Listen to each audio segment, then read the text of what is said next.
Júnior, as pessoas estão sentadas nas suas casas, no seu sofá. Sim. Estão lá assistindo Hiperlinkados, mas uma boa parte dessas pessoas está agora com uma segunda tela no colo. Né? Opa! Tá aí mexendo no seu celular, tá com o notebook aí em cima. Aproveita então e curte a nossa fanpage no Facebook, fb.com/hiperlinkados, está aparecendo aí na sua tela. Aproveita também e faz sua inscrição no nosso canal do YouTube, porque aí você vai receber notificações de quando sair novos programas e vai poder ter acesso a todos os programas que foram gravados aqui para sempre. Para sempre. Para sempre, tá lá na internet. Não se esqueça de se inscrever, de compartilhar e deixar o seu comentário para a gente poder comentar ele aqui. Ok. Né? É o que vai acontecer agora. É isso. Vamos ouvir, vamos ler Vamos ler. o que as pessoas comentaram essa semana. Diego, mensagem de Sidney Rodrigo. Vocês são muito bons apresentadores a serviço de Deus, mas cuidado a serem chamados de maiores apresentadores do mundo. Pode ser que isso os prenda este mundo. Olha aí, Diego, já temos até que tomar cuidado pra gente não se achar. Recadinho de Kelly Vieira. Aprendo demais com vocês. O programa deveria ser de 1 hora. Olha só, Kelly. Você não sabe o que você está pedindo, Kelly.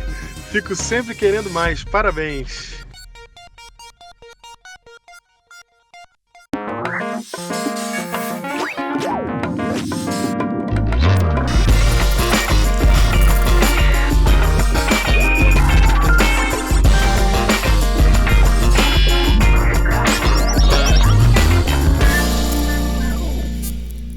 Júnior, não dá para acreditar que está acabando a série Guerra no Céu. E que série legal, eu gostei. Foram 7 episódios. 7 episódios. Esse é o 7º episódio, o último episódio.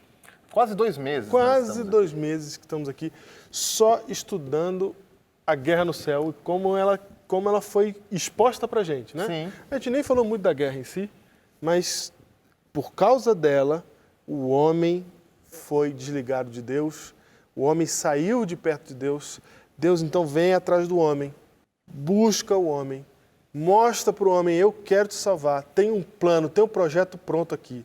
Aqui no céu já está o projeto. Eu vou levar esse projeto para a terra para você poder ver que eu tenho um processo para salvar vocês. E vocês vão vivenciar o processo, vocês vão ver o processo, vocês vão montar e desmontar, montar e desmontar, vão levar para onde vocês forem. E eu vou estar com vocês, e todo dia tem coisa para fazer. E vocês vão praticar esse processo, para vocês entenderem que eu sou a salvação de vocês. Que não é o que vocês fazem, mas é o que eu faço. É o mérito do Cordeiro de Deus que tira o pecado do mundo. E aí Jesus vem, o véu se rasga, a separação desaparece, aquilo que nos separava de Deus desaparece. E agora a gente tem finalmente acesso a Deus, mas o mal contra-ataca. O mal contra-ataca. O mal contra-ataca. E o mal vem para derrubar o sistema do santuário, para derrubar aquilo que Deus estava tentando ensinar para a gente. Deus vem ensinar, o mal vem para A salvação é assim. para confundir tudo. Para confundir tudo. E aí, meu amigo, depois que o mal contra-ataca, a gente descobre então como que isso acontece. E hoje, no último episódio, a gente vai falar aqui como restaurar essa verdade, que foi jogada por terra e deu certo, né? O texto bíblico de Daniel fala Deu certo que esse ataque, né? De ser jogada por terra. o ataque funcionou, o ataque prosperou, a verdade foi jogada por terra. E hoje nós estamos aqui no tempo do fim, perto da volta de Jesus, abrindo o livro de Daniel que estava fechado, para poder entender como que essa verdade se restaura na nossa vida hoje, em 2017. É isso mesmo. Então, o que a gente vai ver hoje é a restauração da verdade. Ela precisa acontecer no seu coração, ela precisa acontecer aí na sua vida. Você precisa ter essa verdade clara no sentido da salvação para você entender como que funciona, como é que você vai se relacionar com Cristo. E para isso eu queria convidar você já a abrir a sua Bíblia em Hebreus, capítulo 6. Eu vou ler a partir do 19. O qual temos por âncora da alma, seguro e firme, e que penetra além do véu. Quem penetra além do véu? O sumo sacerdote. O sumo sacerdote, no Antigo Testamento. Aí olha o verso 20, onde Jesus, como precursor, entrou por nós. Ele entrou no lugar santíssimo, lá no santuário celestial, Certo. depois da sua ressurreição. Uhum. Tendo se tornado sumo sacerdote para sempre, segundo a ordem de Melquisedeque. Olha que texto interessante. Interessante. Então aqui é um texto de declaração que Cristo é sumo sacerdote para sempre.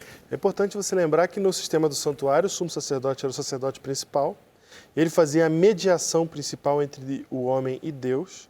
E esse cara não era eterno. Ele morria. Ele morria. Claro. Ele era substituído. Sim. Certo? Sempre tinha um novo sumo sacerdote. Ok. Certo? E aí vem aqui o autor de Hebreus falando que Cristo é o sumo sacerdote para sempre, segundo a ordem de Melquisedeque. E tem um que detalhe. quer dizer esse negócio de ordem de O que Melquisedeque. quer dizer isso? Tem um detalhe. Cristo ele é o Cordeiro, Certo? não é? Por Sim. isso o título hoje, o retorno do Cordeiro. O retorno do Cordeiro. Cristo ele é o Cordeiro e assim que ele morre, ressuscita como vítima, como Cordeiro, ele entra no céu como nosso precursor para se tornar agora, de uma vez por todas, sumo sacerdote para sempre. Para sempre. Só que ele é sumo sacerdote segundo a ordem de Melquisedeque. Exato. E se eu continuar lendo, o capítulo 7 diz assim, ó, porque Que é uma este- frase estranha. É uma frase estranha. Mas aqui o autor de Hebreus explica aqui, ó, capítulo 7. Porque este Melquisedeque, que era rei de Salém, Certo? Salém no futuro vai se tornar Jerusalém, Certo. porque não é ainda. No futuro parece que está falando do nosso futuro. No futuro de No Salém. caso, Futuro de Salém. Salém é a cidade que depois a gente chama de Jerusalém, né? É Jerusalém, exatamente. Isso. Então é uma cidade que já é a cidade que vai ser Jerusalém, mas é muito, Melquisedeque vem muito antes de muito Então, antes de tudo. Antes de tudo, é. Ó, porque este Melquisedeque, que é rei de Salém, ele é sacerdote do Deus Altíssimo. Olha que legal. Então ele é sacerdote. Que saiu ao encontro de Abraão quando voltava da matança dos reis e o abençoou, para o qual também Abraão separou o dízimo de tudo. Primeiramente se interpreta rei de justiça, depois também é rei de Salém, ou seja, rei da paz. Verso 3, ele é sem pai, sem mãe, sem genealogia, que não teve princípio de dias, nem fim de existência. Entretanto, feito semelhante ao Filho de Deus, permanece sacerdote perpetuamente. Trouxe muitas dúvidas. Trouxe dúvidas. E é importante a gente agora lembrar quem que é esse Melquisedeque que Na ele está história, mencionando. vai na história. Quem é Na mesmo Melquisedeque? Melquisedeque é um personagem que aparece lá no começo da história de tudo. Um sacerdote de Deus, o Deus Altíssimo, para o qual Abraão dá o dízimo. O fato de Abraão dar o dízimo é um negócio muito interessante. Porque o contexto aqui da carta aos Hebreus é o seguinte. Aqui você tem um grupo de pessoas que era judeu e eles estão acreditando que aquele carpinteiro que morreu na cruz era o Cordeiro de Deus que tira o pecado do mundo. Filho de José. Eles entenderam isso e se tornaram, digamos assim, cristãos. E eles agora falaram assim, não, nós estamos seguindo o carpinteiro porque aquele carpinteiro é o Cordeiro de Deus. Certo. E também entendemos que ele é sumo sacerdote. Ok? Ok, porque inclusive isso é o que os discípulos estão pregando, que Paulo está pregando, que ele é o nosso sacerdote. É isso. E aqui, esse grupo é um grupo de judeus convertidos ao cristianismo que moravam em Jerusalém. Então eles moravam bem perto do santuário. Sim, morava ali dentro, pé do templo. Isso, eles viam o ritual muito de perto. Sim. E agora eles estão tendo que viver uma nova vida sem praticar a matança de cordeiro, sem praticar o ritual do santuário. Porque tem um detalhe, ô Diego. Quando rasgou o véu do santuário, rasgou o véu porque Deus estava declarando que não valia mais. Certo. Mas não notaram, eles acharam que tinha rasgado só porque descosturou. Ok. Então, o sumo sacerdote, todo o processo judaico lá continuou. Eles continuaram fazendo o sacrifício. Sim, mas acho que mais forte ainda do que... Continuaram sim, eles não notaram o que estava acontecendo quando Cristo morreu na Eu cruz. entendi, mas mais importante do que estar na presença de um templo que ainda está em funcionamento é os séculos de história onde era vivido da maneira do santuário. Então eu estou acostumado com aquilo, de repente alguém chega e fala assim, para de matar cordeiro aí. Não posso parar de matar cordeiro, filho. Você não está entendendo, eu passei a vida. A vida, não é mesmo? Eu vivo baseado na morte desses E cordeiros. quando eu olho para trás, é meu pai, meu avô, meu tataravô, todo mundo. Então, gerações. E agora você vai falar para eu parar? Davi matou cordeiro. Não é fácil você fazer as pessoas saírem de um hábito... Moisés matou cordeiro. Elias. Eu posso dizer milenar? Não sei se é milenar. Pode, é milenar. É milenar? Milenar. Eu não fiz a conta a tempo aqui, mas... 1.500 anos. Então é milenar. Gente, depois de todo esse tempo fazendo isso, de repente fala, não, agora parou. É difícil. Qualquer hábito. É muito difícil. Qualquer um. É difícil. Ainda mais para um povo tradicional, porque é um povo que vem de tribo. A palavra tradicional nem cabe. É até engraçado. É mais do que isso, né? É um povo que vem lá das tribos, que vem do sistema patriarcal e ele vai evoluindo como nação, mas é entendeu? Agarrado às suas tradições e de repente, olha, não precisa mais, o véu foi rasgado. Porque Cristo é o Cordeiro. Isso. Então dá um problema mesmo. Então o Não, pessoal que é cristão... E agora você não precisa mais, quando você for falar com Deus, você não precisa falar com o sacerdote. Você fala direto com Deus. Você ora, você dá outro fala. problema, Você ora para Deus. Eu estou acostumado a falar com o sacerdote. Não, agora você fala direto com Deus. Nossa, direto não dá. Direto, entendeu? Se precisar de perdão, você não precisa matar cordeiro e falar com um sacerdote nenhum. Aí você pensa. Você simplesmente fala com Deus. Aí- Sem matar cordeiro, sem nada. Você fala, Deus, me perdoa. Aí ele perdoa. Aí você pensa, o cara tá lá em Jerusalém e ele fala assim, agora eu vou orar a Deus para Deus me perdoar. Aí ele tá lá. E o sacrifício continua. No cantinho, no cantinho. Aí ele ora a Deus e tal, fala com Deus, aí daqui a pouco ele olha, tá a fumaça saindo do templo, tá aquele templão assim. Mas será que Deus tá me ouvindo aqui nessa árvore ou ele vai me ouvir lá? Será? Então, para quem é de Jerusalém, realmente é um conflito muito grande se tornar cristão e deixar as práticas do judaísmo. É muito grande. Muito grande. E aqui, Diego, surge uma dúvida. Não só tudo isso que você está falando, eles tinham uma dúvida sincera. Importante. Sim. Precisava ser respondida. Eles tinham várias, e uma delas muito boa é essa daqui. Essa daqui. Eles falavam assim, ok, se vocês estão me dizendo, vocês que estão me dando estudo bíblico, Paulo, Pedro aí, vocês aí, Sim. estão me dizendo que Jesus agora é sumo sacerdote. Isso. Então eu não preciso ir lá falar com o povo lá no templo. Sim. Não preciso ir lá. Só que eu sempre soube, sempre entendi, e é fato, que todo sacerdote, todo ele tinha que ser da tribo de Levi. De Levi, tinha que ser levita. Todo sacerdote tinha que ser levita. E realmente, isso é uma regra. Regra, tinha que ser levita. Tinha que ser Os levita. levitas eram sacerdotes. Exatamente. Mas tem uma coisa muito importante, um questionamento muito importante. Muito importante. Jesus não era da tribo de Levi. Jesus não era da tribo de Levi. Sim. Jesus era da tribo de Judá. Exatamente, filho de José, Ele era o leão da tribo de Judá. da tribo de Judá. Então, quando Deus confeccionou todas as coisas para acontecerem, no caso do Messias, né? Podia ter botado na tribo de Não Levi, podia né? ter ele nascido da tribo de Levi? Podia, né? Mas, no entanto, a profecia dizia que o Messias nasceria da tribo de Judá. E Jesus nasce cumprindo a profecia na tribo de Judá.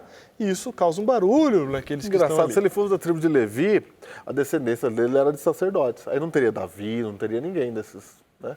É verdade. Né? Não teria... Ele está em outra linhagem. Não ele tá na teria linhagem Raabe, né? Não teria. Não, ele está na linhagem lá dos reis, dos guerreiros. Isso, Dos reis, não da linhagem dos sacerdotes. sim. Olha que interessante isso. Ele vem da linhagem do primogênito, né? Do primogênito. Olha aí. Então, essa dúvida não é que era boa. Ela era excelente. É excelente dúvida. Como pode Jesus ser sumo sacerdote se ele era da tribo de Judá e não de Levi? Isso. Por isso, o autor de Hebreus escreve aqui para resolver essa dúvida no coração deles aqui. Então ele vem e fala assim, olha, por que ele não é da tribo de Levi? Porque ele precede a tribo de Levi, ele é igual Melquisedeque. E quem é Melquisedeque? Melquisedeque é um personagem que ele não tem, igualzinho está escrito aqui sobre Jesus, sem pai, sem mãe, Hebreus 7, verso 3, sem pai, sem mãe, sem genealogia, sem princípio de dias, nem fim de vida. Sabe o que o povo pensa? Tem gente que acha que ele é o Espírito Santo. Melquisedeque? É. Ah, por causa desse Porque ele não texto? tem pai, nem mãe, nem princípio de dias, nem fim de existência. Sim. Na verdade, o que o autor de Hebreus está falando é, a gente não sabe de onde veio, a gente não sabe para onde foi, Não sabe a nada. gente não sabe de onde surgiu. De repente, assim, Deus está chamando Abraão, o pai da fé, Deus está chamando Abraão para ser a bênção para as outras pessoas, ele faz o chamado para Abraão. Quando ele faz o chamado para Abraão, ele está iniciando ali o processo do povo de Israel, que é por onde as nações serão salvas. Então, quando isso acontece, você descobre que não, já tinha gente antes. Já tinha gente antes. Já tinha sacerdote. Lá em Canaã, no paganismo, lá onde todo mundo, não tinha ninguém ainda. De repente, na história aparece o sacerdote, sem pai, sem mãe, sem princípio, sem fim, sem nada. Não está ligado à história de Israel. Surge ele, né? Ele aparece assim, Ele é anterior a Abraão. aparece, aparece que ele é mais importante que Abraão. Que Abraão devolve o dízimo para ele, Abraão reconhece ele como sumo Exatamente. sacerdote. Abraão está chegando agora na fé, ele já estava lá. Isso. Abraão está se convertendo. Isso. E ele, quando se converte, ele presta, assim, quem é o líder espiritual de Abraão É Melquisedeque. é Melquisedeque. Que a gente não sabe de onde veio e para onde foi. E, na verdade, a ideia não é nem saber de onde ele veio. A ideia aqui do autor de Hebreus é dizer assim, ó, ele não tinha genealogia, ele não era levita. Sim, perfeito. Vocês estão levando ao pé, vocês estão muito preocupados. Porque o povo de Com essa Israel regra? era muito preocupado. Por que você lê a Bíblia e tem um monte de capítulos só para falar quem é filho de quem? Isso. Porque está se marcando quem é filho de quem, porque as tribos carregam suas próprias características, como, por exemplo, a tribo de Levi, inclusive a característica de que o Messias vai nascer da tribo de Judá. Então, assim, todo esse controle era feito. De repente... Por exemplo, se você era uma menina da tribo de Manassés, de Benjamim, essa menina já sabia que o filho dela não era o Messias. É verdade. Ela não ficava esperando isso. Isso. Mas as meninas da tribo de Judá, Sempre... toda vez que ficavam grávidas, falavam, chegou a hora. Então tinha essas características. Exatamente. Então eles se preocupavam. Só que aqui, Diego, eles estão preocupados com uma regra estabelecida pela religiosidade deles ali, estabelecida por Deus. Sim. E tudo mais. E olha como Deus é sábio, porque se ele não bota essa historinha de Melquisedeque lá, ia dar um problema depois. Nossa, ia dar um problema grande. E é uma historinha que quando você lê lá em Gênesis, você fala, por que está aqui? Não serve pra nada essa história. Ok, tinha um cara, tinha um sacerdote lá e tal. Devolveu o dízimo, acabou. Dízimo para ele. Mas essa história ela está aqui na Bíblia, em Gênesis, por um bom motivo. Aqui está dizendo o seguinte, gente, Melquisedeque é antes de Abraão. Sim. Abraão é o pai das tribos. Isso. Não é isso? É isso. Abraão, Isaac e Jacó. De Jacó nasce As 12. Judá. Ou Levi. Sim. Né? De Jacó nasce Levi. Então, você está querendo que Jesus seja levita? Você está querendo que Jesus seja levita? Você está querendo colocar Jesus nesse escopo aí da tradição levita? Não, os levitas eram da antiga aliança. Os levitas era quando era só o símbolo. A gente falou aqui que a nova aliança, na verdade, é uma aliança anterior à antiga aliança. É, então. Né? Então, percebam, a aliança que é feita com Abraão, e já tinha uma outra feita antes, porque Melquisedeque já era sacerdote de Deus. Já, então a aliança já tinha. Já tinha aliança. Antes de Abraão. Então, quando ele fala não tem genealogia, ele está dizendo assim, quem falou Que a genealogia é importante. que tem que ter genealogia Que é isso? para ser sumo sacerdote? Que isso? Dentro do nosso contexto israelita, era assim. Precisava ser assim. Dentro do nosso contexto. Funcionou assim. Funcionou assim. Mas só que aí tem que ter um cuidado. Lembra que a gente falou que o contra-ataque do mal foi quando eles pegaram a religiosidade e transformaram ela em lei, até lei civil, Sim. política e tal. Não é? O problema é que às vezes a gente pega a nossa religiosidade, o jeito que a gente pratica a religião e estabelece como se fosse regra de Deus, imutável para sempre. Certo. Isso a gente tem que tomar um cuidado com os costumes, né? Costumes Sim. ali, como é forma de culto e tal. Isso. Tem que tomar cuidado. E aqui, Jesus está dizendo, aqui estava até, eles tinham mais razão, porque não era uma coisa simples. Sim. Era uma coisa muito radicada ali. Exato. Só que Jesus está dizendo assim, ó, você não pode comparar Jesus com o sacerdócio levítico, porque aquele lá não é para sempre. Aquele lá é troca de sacerdote. Sim. Jesus é sumo sacerdote para sempre. Segunda ordem, ou segunda maneira, ou igual a Melquisedeque. Melquisedeque. E Melquisedeque não era de nenhuma tribo. E se Melquisedeque não era de nenhuma tribo, ele podia ser sacerdote? Resposta deles? Não. Não. Mas Abraão, que é o pai das tribos, reconhece ele como sumo sacerdote. Exatamente. Você vai contra Abraão? Não vou contra Abraão. Graças a Deus. Inteligente o rapaz aqui. Que tinha... Quem escreveu Hebreus? Exatamente. Não é? Percebe? Aí ele resolve esse problema que estava faltando ali. Então aqui, a mensagem de Hebreus é que realmente há um santuário no céu. E que Cristo é o sumo sacerdote. E que hoje, eu e você, podemos chegar confiadamente junto ao trono da graça. Por isso que lá em 1 Timóteo capítulo 2, verso 5, diz o quê, Diego? Diz assim, 1 Timóteo capítulo 2, verso 5. Pois há um só Deus e um só mediador entre Deus e os homens, o homem Cristo Jesus. Cristo Jesus é o único mediador. O único. O único. Ele é o sumo sacerdote. Ele aqui, porque você não pode esquecer do santuário. O santuário é o seguinte, você não conseguia entrar no lugar santíssimo. Para entrar no lugar santíssimo, você precisava da intercessão do sacerdote, Sim. do sumo sacerdote.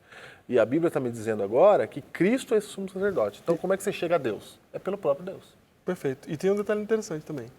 A gente não pode esquecer que o sumo sacerdote, o sacerdote, tudo que estava no santuário, era sombra do verdadeiro, sombra de Cristo. Então, na verdade, Cristo é que é o verdadeiro sacerdote. Ele que sempre foi. O sumo sacerdote sempre foi cópia dele. Isso!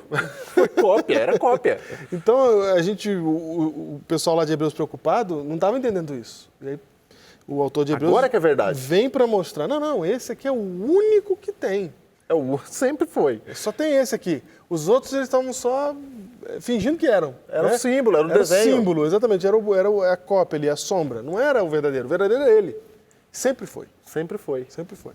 Sempre foi. Sabe o que aconteceu depois, Diego? Lá, no período do ataque do mal, Certo? no período do ataque do mal funcionava assim. Você tinha um cristão muito piedoso, que ajudava o próximo, abnegado, maravilhoso. Certo. E ele morria. Ele morria, todo mundo ficava saudoso. Porque ele era um herói da fé, ali, dos tempos, né, deles ali. Ok. Essa pessoa morria porque ela fez muita coisa boa, ela realmente entregou a vida a Cristo, ela realmente participou, ela morria. Eles costumavam enterrar essa pessoa, sabe onde? No altar da igreja, depois de Constantino. Ah, é? Colocavam no altar. Olha só. Aí aquela igreja passava a ser igreja de São aquele camarada. Entendi. Por quê? Porque ele foi santo mesmo, ele foi a vida fiel e tal. Sim. Né? E aí, só que aí as pessoas começaram a perceber e a tratar essa pessoa que teve uma vida piedosa, e em vez de falar direto com o sumo sacerdote, falavam com essa pessoa. Em vez de falar direto com Cristo? Como eu conheci ele, Aham. eu ouvi falar dele, tá? Eu sei o que ele fez, Sim. vamos pedir para ele. É até melhor, né? Porque é meu amigo, conhece ele. Meu amigo. Aí foram criando-se vários intercessores. Vários intercessores. E a restauração da verdade é isso, é você entender que Cristo é o único mediador. Que cristianismo, o que é cristianismo, Diego? Cristianismo é você sentar aos pés de Cristo. Isso. É isso que é cristianismo. Cristianismo não é praticar um conjunto de regras de uma denominação religiosa, embora isso faça parte. Faça parte. Mas cristianismo é você ter um encontro com Cristo. É simples assim. Então, a destruição do santuário, jogar ele por terra e prosperar, a verdade, é substituir o nosso acesso direto a Deus, é colocar um intercessor no meio. Seja quem for, certo? É desfigurar a imagem de Cristo como o único sacerdote, o sacerdote para sempre. É isso. Então, veja só. Cristianismo é você aos pés de Cristo. O cristianismo chegou na Grécia, virou uma ideia. O cristianismo chegou em Roma, virou uma política. O cristianismo chegou na Europa, virou uma cultura. O cristianismo chegou na América, virou comércio, business, negócio. Então, o que é cristianismo? Cristianismo é você aos pés de Cristo. É isso que precisa ser restaurado. É isso que tem que acontecer. Cristo está chamando você e ele diz, vem, pode te achegar confiadamente junto ao trono da graça. Vem falar diretamente comigo. Não esquece de lembrar que não somente roubar a substituição de Cristo, roubar a intermediação de Cristo, como também roubar a ovelha, o sacrifício. Ah, é verdade. Né? A gente quer fazer coisas. Fazer coisa. Quando eu faço algo para ser salvo, quando eu luto pela minha salvação, quando eu faço tudo direitinho, assim, falar, Deus está vendo aqui, eu estou fazendo tudo direitinho aqui para o Senhor gostar de mim, para o Senhor me salvar. Quando eu busco por meio dos meus atos, do meu próprio mérito, alcançar a salvação, eu estou trocando a ovelha, que é Cristo Jesus, por uma outra coisa. Esse é o problema. Esperança é esperar, mas há quem diga que também nós temos o verbo esperançar, que é fazer para merecer, fazer acontecer. No cristianismo não funciona o fazer para merecer. Por quê? Porque Cristo fez em nosso lugar, isto é, Ele assumiu a nossa culpa, Assim, em Cristo nós apenas esperamos, ou melhor, nós desfrutamos. Deixa eu ler aqui para nós uma passagem que está aqui no livro de Hebreus, no capítulo 6, o verso 19 e 20, diz, falando aqui da nossa esperança, nós a temos como âncora da alma segura e firme e que penetra além do véu, no santuário celestial, onde Jesus, como precursor nosso, entrou, tendo se tornado sumo sacerdote para sempre segundo a ordem de Melquisedeque. O que é um precursor? Precursor é aquele que caminha o caminho antes. Então nós podemos ir ao trono da graça e ter essa comunhão com o Senhor Jesus, com o Senhor Deus, tão somente em nome de Jesus. Por quê? Porque Jesus caminhou o caminho antes. Como que aconteceu isso? Quando aconteceu? Na manhã da ressurreição, ele disse assim a Maria, eu ainda não subi ao Pai, mas eu vou ao meu Pai. Maria sai e ele vai até as cortes celestiais, é recebido pelo Pai. Ele então caminha o caminho ao trono da graça, ele inaugurou o caminho. Assim nós podemos desfrutar de uma vida espiritual feliz, prazerosa e segura, indo ao trono da graça sempre. Por quê? Porque Jesus caminhou o caminho antes.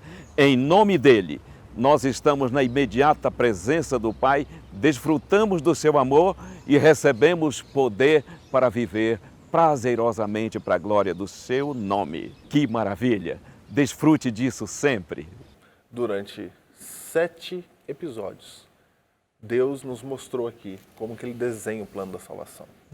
E ele precisou desenhar para a gente entender. E graças ao desenho, o contra-ataque cai por terra quando a gente entende pela palavra de Deus que nós podemos restaurar o plano inicial de Deus fazendo apenas uma única coisa, vivendo aos pés de Jesus Cristo, levando a Ele o nosso pecado, porque Ele é o Cordeiro de Deus que tira o pecado do mundo.